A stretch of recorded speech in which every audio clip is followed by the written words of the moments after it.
Bonjour tout le monde, j'espère que vous allez bien, que vous avez passé un très bon week-end. On va faire un petit update au niveau des marchés US. Donc là, ça faisait un petit moment qu'on n'avait pas fait de petit update, pardon. Tout simplement parce que là, on était dans ce qu'on appelle un petit peu un choppy market, c'est-à-dire que ça zigzague et il n'y a pas grand-chose qui se passait. Donc là, on fait un petit update parce qu'il y a eu quelques changements. Nous avons eu, entre autres, un certain rebond au niveau de l'inflation, puisque nous sommes passés de 3,2 à 3,7 au niveau de l'inflation. Et donc cette semaine, on a eu une Fed qui continue sa pause, mais qui reste sur un ton hawkish, c'est-à-dire qu'elle est prête à remonter encore une dernière petite hausse de taux. Enfin, une dernière, tout dépendra de la suite des choses, mais elle a une pause, ce qu'on appelle un peu une pause hawkish. Donc là, au niveau du S&P 500, on a une petite réaction par rapport à ça. Donc là, ce qu'on peut constater pour l'instant, c'est que on voit qu'on a des excès à court terme, comme vous pouvez constater ici. Vous voyez, on a le prix en dehors de la bande de Bollinger, on a un certain écart par rapport aux moyennes mobiles. Au niveau du MACD, on a quelques divergences. Donc là, on commence à avoir quelques excès de prix. Donc là, on peut aller peut-être chercher encore peut-être voilà vers ces niveaux-là. Est-ce qu'on va aller remplir le gap en même temps, donc au pire descendre encore d'un certain niveau vers ici et rebondir pour aller retracer vers les moyennes mobiles. Donc ça se peut que on fasse comme ça, hop, et qu'on rebondisse pour aller chercher donc les moyennes mobiles. Donc là, ce qu'on peut savoir, c'est que au niveau du sentiment du marché, on est un petit peu dans la peur, puisqu'on a eu une baisse assez importante en une seule semaine. On a eu à peu près du moins 2% sur le S&P 500. Bon, on a vécu pire, mais ça reste une baisse. Donc le sentiment reste donc du côté de la peur, mais pour l'instant, on n'est pas non plus dans des excès de peur. Donc là, c'est pour ça que je dis qu'il y a des probabilités d'aller remplir ce petit gap qui se trouve ici et ensuite rebondir pour aller retracer vers les moyennes mobiles. D'ailleurs, je vais rajouter juste la 10 qui se trouve ici, parce que c'est celle que je préfère utiliser, mais elle n'était plus. Voilà. Donc voilà, vous voyez, les excès par rapport aux moyennes mobiles sont quand même assez importants. Donc ça veut dire que le risque par rapport à la récompense n'est pas forcément du côté du short, même s'il y a des possibilités de continuer un petit peu à baisser vers pour aller remplir le gap ici. Il faut faire quand même assez attention aux rebonds, parce que les rebonds les retracements sont assez généralement agressifs. Donc là, on voit quelques divergences. Donc tout va dépendre en quelque sorte un petit peu aussi des taux. Parce que bien évidemment la pression haussière au niveau de l'inflation a fait augmenter aussi un petit peu la tendance des taux. Donc là je suis sur le taux 10 ans. Donc à partir du moment où on se trouve sur le taux 10 ans au-dessus de 4%, ça génère la majorité du temps de la volatilité, et donc ben là on commence à avoir une certaine divergence au MACD sur les derniers plus hauts. Comme vous pouvez constater ici, on a fait un nouveau plus haut et on a une sorte de divergence. Donc tout va dépendre en quelque sorte donc du taux 10 ans. Donc si on a un petit retracement justement un petit peu pour retracer, ça va faire respirer les marchés et ça risque d'être positif à court terme sur les marchés. Mais si on continue de monter, il y a des fortes chances à ce que le S&P 500 continue de baisser, puisqu'il est impacté par la hausse des taux à long terme, donc les taux 10 ans. Donc justement, si vous regardez au niveau, par exemple, au niveau du 4%, voyez, c'est à partir vraiment le niveau 4% est primordial. Donc dès qu'on est passé au-dessus, c'est là où ça a commencé un petit peu à générer, à limiter comment dire la tendance haussière du S&P 500 et à commencer un petit peu à générer donc de la volatilité. Avec ça, c'est en suivi bien évidemment le dollar américain. Donc ça aussi, ça crée de la volatilité. Au-dessus de 104, 105, ça commence à créer de la volatilité. Donc c'est aussi, ça va dépendre vraiment du dollar et du taux 10 ans, de voir si on a donc une petite baisse à ce niveau-là, que ce soit au niveau du taux ou au niveau du dollar US. Donc là, on peut, comme je disais, on peut voir quelques divergences qui se trouvent ici. Donc il y a juste à attendre. D'ailleurs, si on peut voir les obligations à long terme qui sont indirectement, directement impactées par la hausse des taux.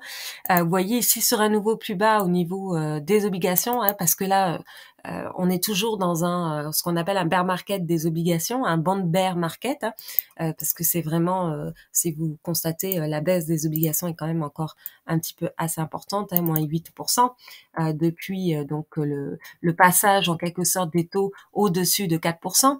Donc là, vous voyez, on commence à avoir une certaine divergence justement sur les nouveaux plus bas. Donc un rebond des obligations pourrait commencer à faire respirer dans un premier temps le S&P 500, donc va aider à avoir un rebond. Ce qu'il faut dire, c'est que là, de la même façon que le S&P 500, le risque à la baisse par rapport à la récompense est un peu plus élevé, est un peu plus, comment dire, risqué, étant donné que à court terme, on a quelques excès qui sont en train de se faire. Sinon aussi, autre chose assez importante qu'il faut noter, c'est donc au niveau du taux de chômage, ce qu'on peut constater là, c'est le niveau de chômage et le croisement du niveau de chômage sur la moyenne mobile 21 sur le portrait mensuel. Comme vous pouvez constater dans le passé, on voit qu'un certain passage au-dessus de la moyenne mobile 21 déclenche souvent une certaine récession dans le passé, comme vous pouvez constater. Alors des fois c'est spontané et des fois ça peut prendre encore quelques mois après le passage au-dessus de la moyenne mobile. Tout dépend aussi encore du contexte.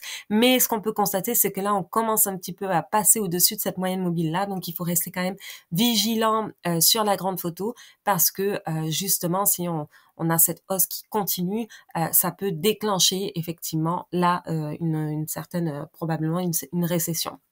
Donc ça, ce sont des choses quand même à surveiller. Au niveau des saisonnalités, comme vous le savez, le mois de septembre, octobre, vous voyez ici, c'est généralement ce qu'on appelle un petit peu un shopping market. Ça varie vraiment, ça zigzague et on vient d'une correction un petit peu de septembre et ensuite, vous voyez ici, on varie un peu en zigzag jusqu'à mi-octobre. Donc pour l'instant, ça ressemble pas mal au niveau des saisonnalités puisque si on reprend par exemple le S&P 500, ici, si on reprend, vous voyez ici, on a la baisse du mois de septembre qui se trouve ici, et on a le zigzag ensuite qui se trouve ici. Donc c'est un petit peu, vous voyez, c'est un petit peu, non, c'était pas le, pardon, c'était à partir du mois d'août, et ensuite on a le zigzag ici. Donc là, vous voyez ici, on reste dans la même zone, et c'est un petit peu ce qui apparaît sur l'écran aussi. Donc voilà. Donc là, il faut rester un petit peu, comment on appelle, un petit peu patient, faire attention sur un short à court terme puisque le risque est quand même plus élevé d'avoir un rebond pour corriger quelques excès à court terme, hein, je dis pas à long terme mais à court terme, et donc du coup il faut quand même rester assez vigilant à ce niveau-là. Aussi au niveau du nombre d'entreprises qui se trouvent au-dessus de la moyenne mobile 200, donc ça c'est toujours pour l'indice du S&P 500. Alors là comme vous pouvez voir c'est pareil, on a quelques divergences qui se font sur le MACD, comme vous voyez ici on a un nouveau plus bas, mais le MACD reste quand même assez calme. Donc c'est pour ça que il faut faire quand même assez attention pour comment dire, shorter à partir de là sur le portrait bien évidemment court terme. Alors aussi, pour ceux qui ne le savent pas, j'ai aussi un abonnement privé. Donc, si ça vous intéresse, vous pouvez aller voir mes rapports mensuels. Donc là, avec le rebond d'inflation au niveau du mois de septembre, enfin pour les données du mois d'août, j'avais envoyé effectivement mon rapport début septembre. J'avais dit que l'inflation risque de rebondir et que la Fed n'est pas prête de pivoter dans ce genre de situation.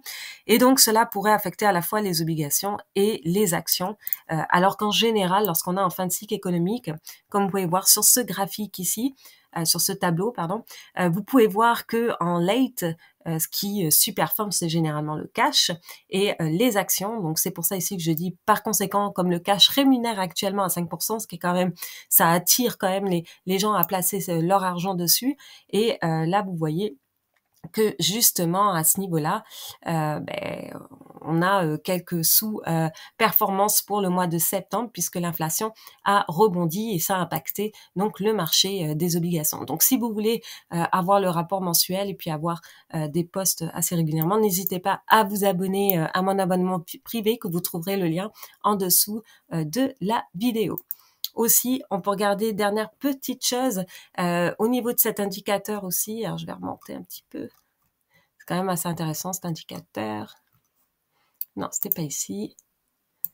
Hop, c'est ici. Alors ça aussi, c'est un indicateur pour donner un petit peu le sentiment du marché. Donc, quand c'est en rouge, c'est suracheté et quand c'est en bleu, ça commence à être survendu. Et là, on peut voir aussi qu'on commence à rentrer dans la zone bleue. Donc, vous pouvez voir les zones bleues et les baisses des marchés. Hein, donc, ça correspond entre les deux. Donc, vous pouvez le voir par vous-même à ce niveau-là. Donc, voilà. Donc, si vous avez aimé la vidéo, n'hésitez pas à nous mettre un pouce. Et nous, on se retrouve donc une prochaine fois.